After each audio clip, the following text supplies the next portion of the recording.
खुलजा SIM SIM कहानी गुड़िकर भंडारु बाहरी आजिर कहानीर नाम हेउछि मोना को पसंद रुटी। चलतु कहानीटी आरंभ करिबा। माँ आपण एही रुटी किपरि तैयारी करंती? एही छोट नरम गुलारू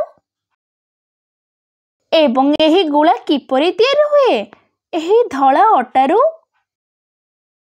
एही अटा केउठू आसे? अटा सुना भली देखा जाउथिबा गहम दानार तैयारी हुए। एवं एही गहम दाना केउठू आसे? एहाकू आम बिलरे उत्पादन करिथाउ। आमे गहम किपरि उत्पादन करू? आमे बिलरे मंजी बुनी थाउ, गछ बढ़ी थाए एवं आमे बहुत कष्ट करिथाउ एवं तापरे गछ बढ़ी थाए एवं फसल पाची थाए। एहा परे आमको मिली थाए गहम दाना एवं आम मोना को मिली थाए ता रुटी। फुली थिबा गरम गरम एवं सुस्वादु रुटी।